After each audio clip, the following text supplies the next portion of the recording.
No more Shamak. What is up, ladies and gents? It's your boy Jermaine Event, main on MMA, and today we are checking out a video from MMA Friction, the GOAT MMA Friction, but it is about why they don't feel like Ilia Topuria deserves a lightweight title shot. I definitely don't agree with that. I think Ilia should get the shot right now. Matter of fact, I put out that video, I believe, last week about who I think Islam should fight. And when I went to work and I looked back at it, I was like, dude, I should just take this whole video down. I didn't even mention Ilia. That's the obvious fight. But they're talking about Justin Gaethje, and I don't want to see that fight. But let's see what MMA Friction has to say about Ilia. What is the real argument that you don't want to see Ilia fight Islam Makhachev next? I feel like there's nobody else. So, the talk about Ilia Topuria moving up to 155 has been really interesting. Initially, he said he'd like to fight any top contender in the division.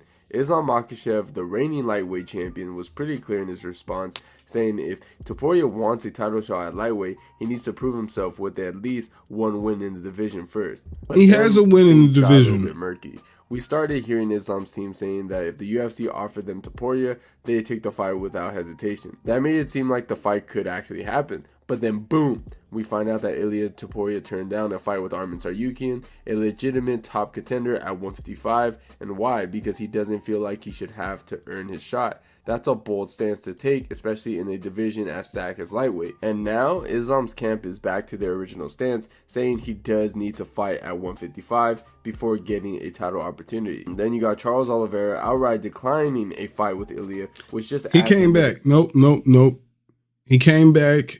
I think Chael said the original story was that Chael had gotten word that Charles was saying he didn't feel like he should fight Ilia, said that Ilia should get the belt first.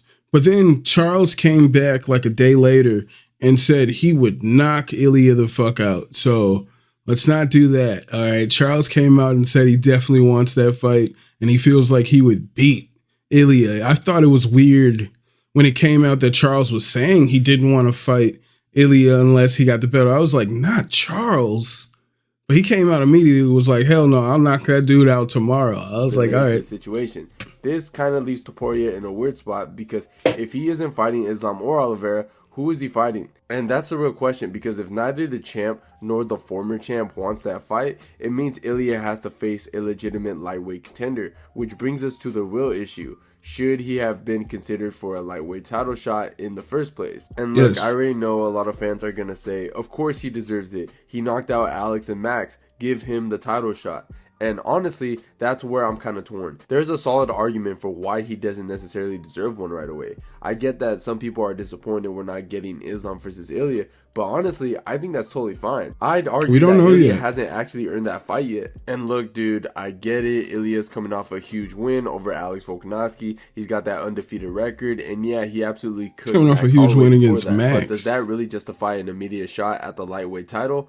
Not at all, in my opinion, because, dude, Topuria just won the featherweight belt. That's it. He didn't have some legendary reign at 145. He didn't defend the title multiple times. He won the belt from Volkanovski and has only had one title defense. That doesn't scream... Dude, those wins, those finishes. He finished two guys that had cleared out the division. All right.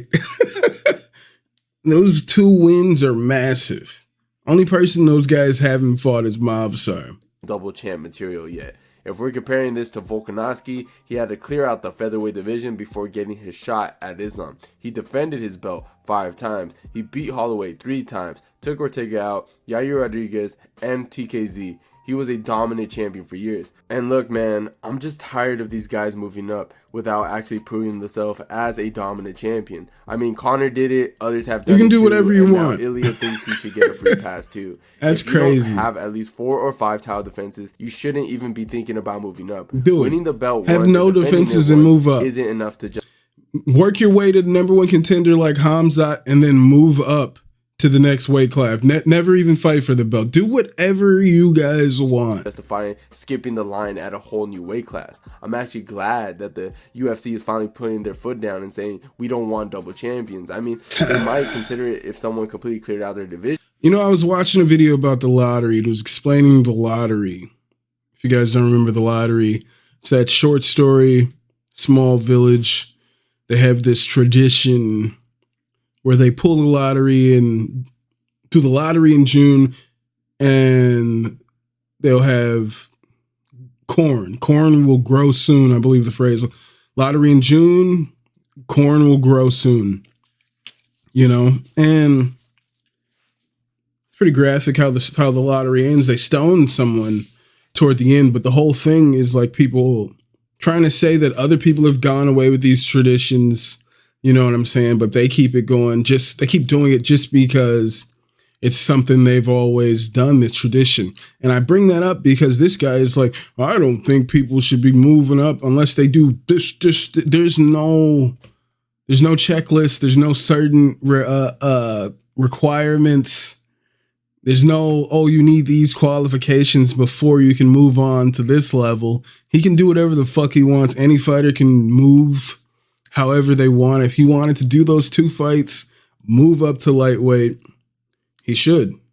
I feel like he deserves a title fight right now as the champion, as beating Max, as beating Volk. He deserves that shot.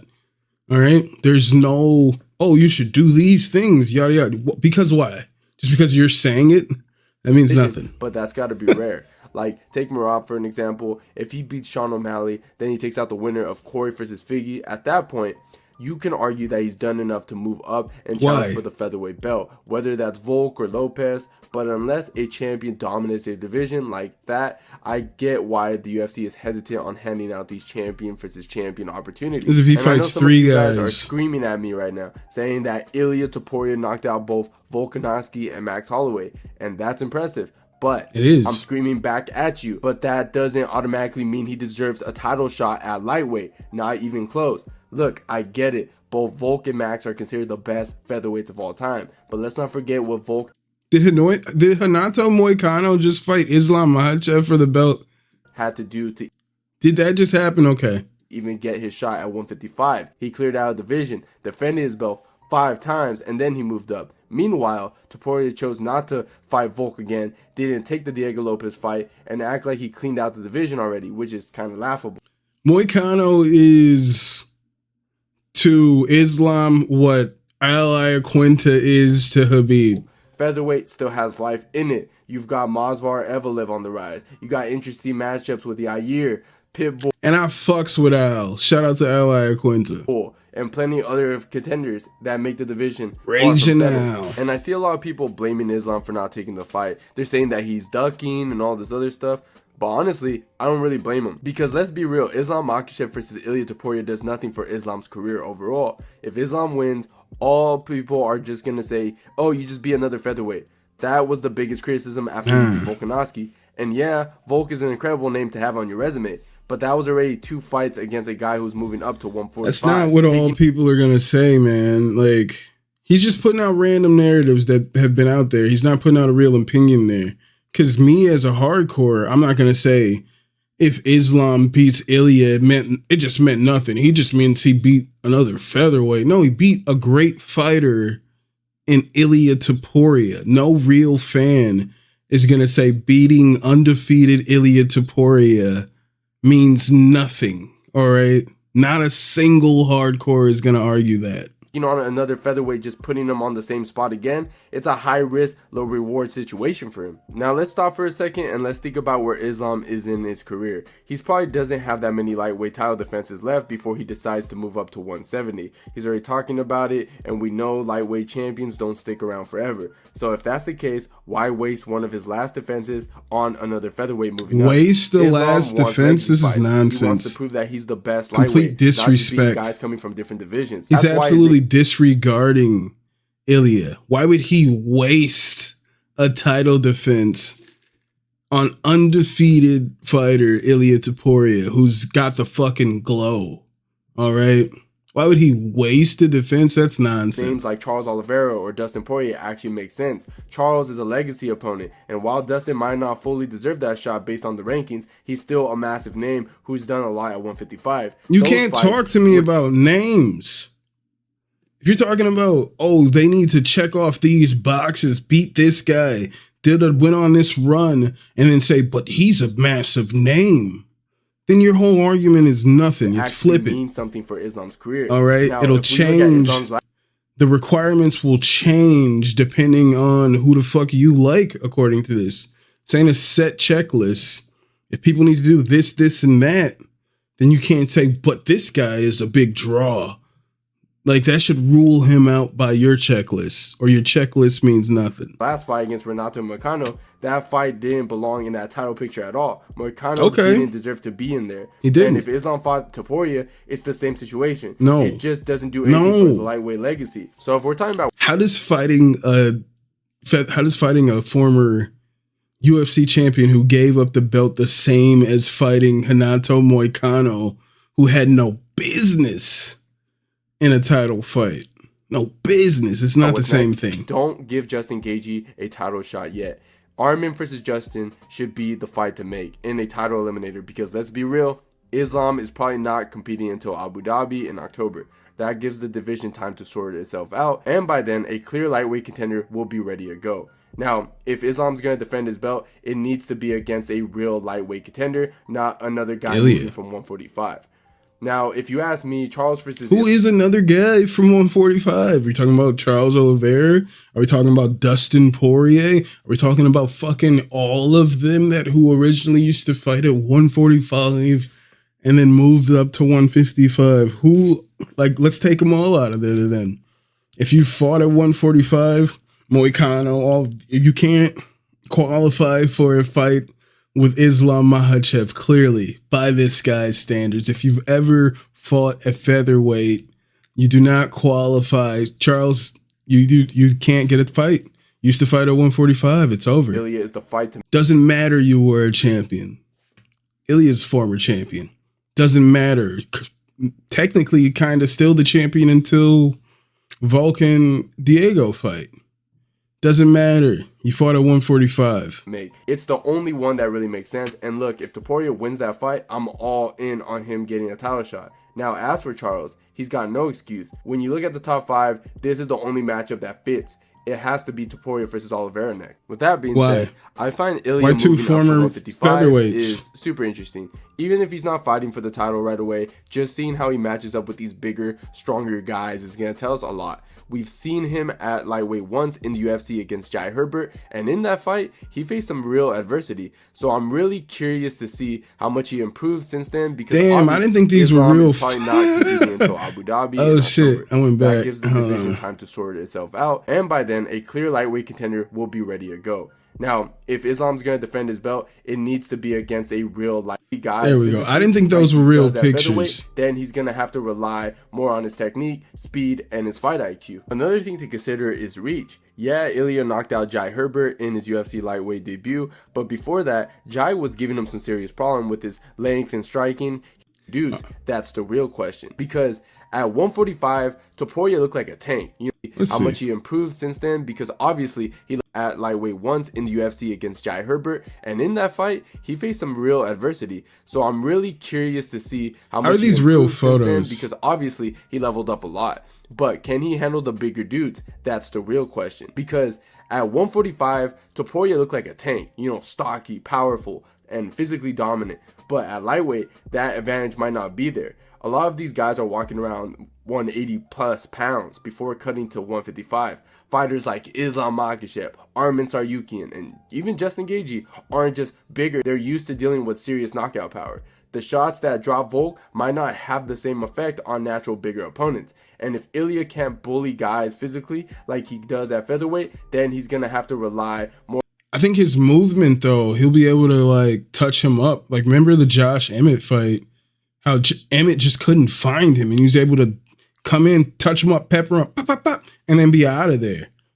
Josh wasn't able to find him. I think it could still be like that. More on his technique, speed, and his fight IQ. Another thing to consider is reach. Yeah, Ilia knocked out Jai Herbert in his UFC lightweight debut, but before that, Jai was giving him some serious problem with his length and striking. He kept Ilia at range, landed clean shots, and even had him hurt at one point. That's something to think about because lightweight is full of long, dangerous strikers who even hit harder. If Jai was able to do that to him, imagine what a Dustin Poirier, a Justin Gaethje, or a Rafael Fiziev could do. Closing the distance won't be as easy, and if he gets caught forcing his way inside, he could pay for it. And as for Topuria's wrestling and jiu-jitsu, they're solid, but we've seen him struggle against stronger grapplers before. Bryce Mitchell, for an example, was able to take him down and control him in moments before Ilia turned it around. Now imagine him dealing with a grappler monster at lightweight, guys like Islam Makhachev or a Gamrot, who are stronger, have elite chain wrestling and relentless top control. If Ilia gets taken down at 155, is he getting back up? That's something we don't know. I want to see it. I'm not betting against him. Ilia's boxing is elite and his shot selection is some of the best in the game. His power should still translate, and if he works on his movement and defensive wrestling, he could absolutely make waves at 155. The key is picking the right fights early, not jumping straight into a nightmare matchup. If he plays it smart, build momentum, and keeps improving, he's got the tools to give lightweights problems. But let's be real, when we're talking about the elite of the elite, where things get tricky is going to be Charles Oliveira, Arman Tsarukyan, and Islam Makhachev. These guys know how to use their reach, their striking, and their grappling to control the fight. But they can take him down, reset it, dominate from top position, and when it comes to kicks, we saw what Jai Herbert was able to do. I don't know, man. Shout out to MMA Friction, but he's kind of disregarding Ilia's grappling in there. Like he's disregarding Ilia a lot. I think he needs to pull back. I rocks with Ilia. I think Ilia has the glow, and I think it's a much more even matchup than MMA Friction is giving it. But head on over to MMA Friction, give them a like, let them know what you think about the video, tell them I sent you.